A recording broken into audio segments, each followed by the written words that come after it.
Quarta-feira da quarta semana da Quaresma. Eu sou o Padre Pedro Paulo. Estamos começando mais um programa, A Bíblia no Mundo de Hoje.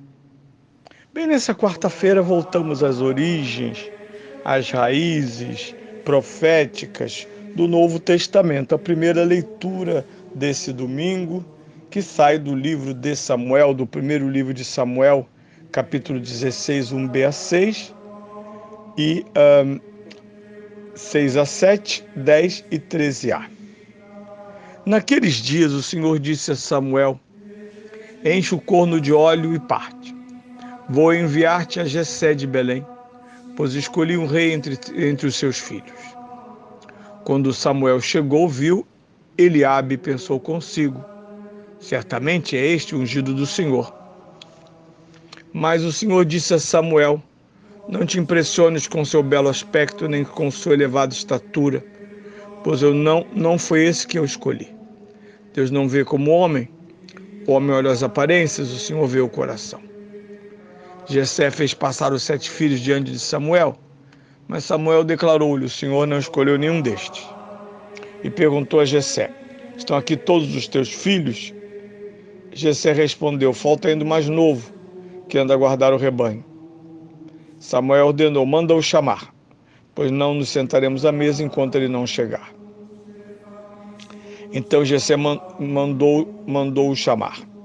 Era louro, de belos olhos, agradável presença. O Senhor disse a Samuel: levanta-te e unge, porque é este mesmo. Samuel pegou no corno de óleo e ungiu no meio dos irmãos. Naquele dia, o Espírito do Senhor apoderou-se de Davi. Bem, na primeira leitura nós temos uma unção. Não porque é cego, mas a questão da visão está bem colocada aqui. Porque quando o profeta Samuel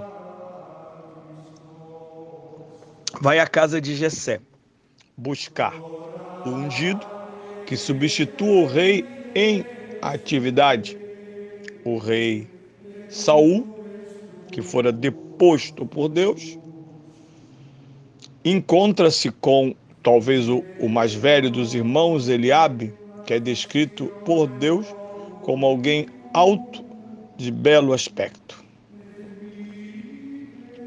E aqui entra o centro da leitura. Os homens veem a aparência, o Senhor vê o coração. Esse é o centro da leitura, por mais que depois a descrição de Davi seja uma descrição estética.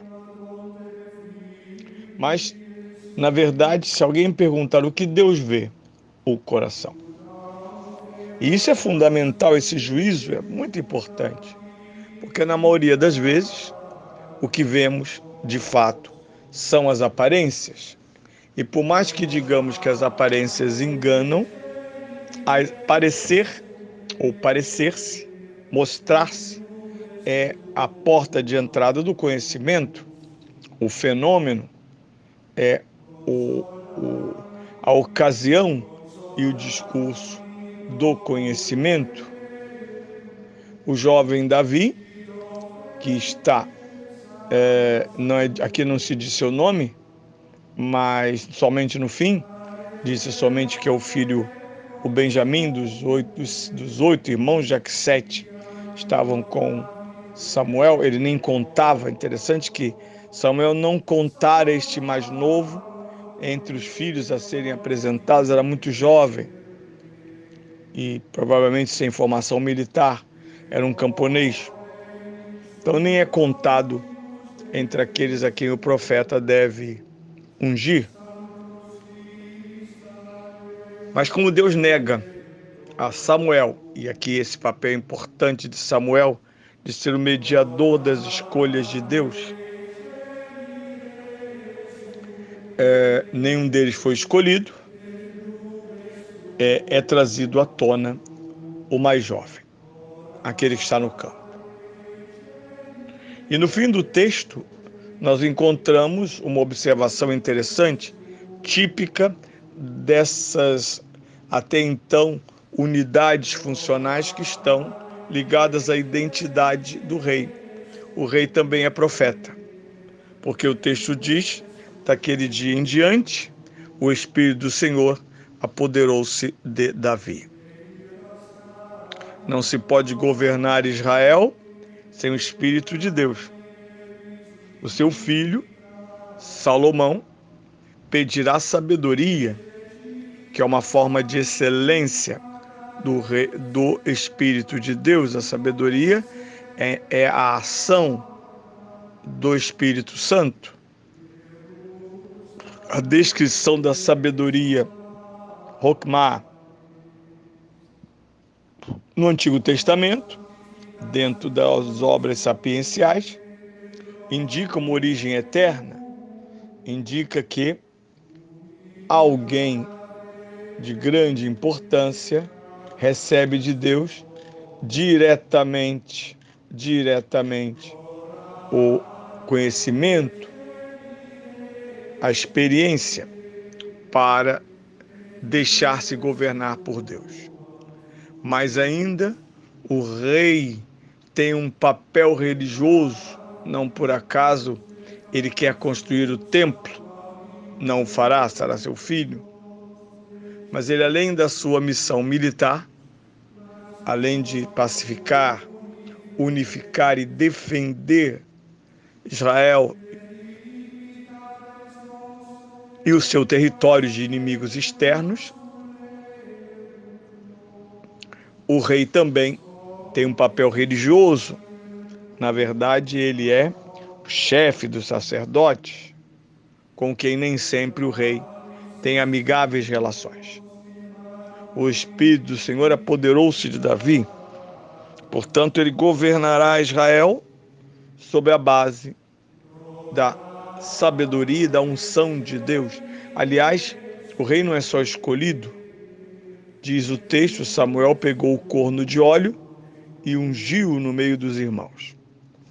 Essa unção no meio dos irmãos não está presente, por exemplo, em José, mas José é ungido no meio de seus 11 irmãos. É assim que funciona. A unção como sinal da mão de Deus sobre aquele a quem Deus tem missão a dar e a cumprir. Portanto, o rei, se espera do rei de Israel que ele não seja somente bélico, e deve sê-lo, capaz de defender e honrar seu povo, mas seja também um homem guiado por Deus. A vontade de Deus deve exprimir-se na vontade do rei. E os frutos da ação do rei devem trazer à tona todas as possibilidades do crescimento do reino de Deus. O rei deve ser dominado, por isso o verbo apoderar-se, deve ser dominado pelo Espírito de Deus para que a sua obra, o seu conjunto, o seu operado, seja abençoado, seja fértil, tenha de fato sobre sua cabeça a mão de Deus, a sua vontade e, por que não, o seu espírito.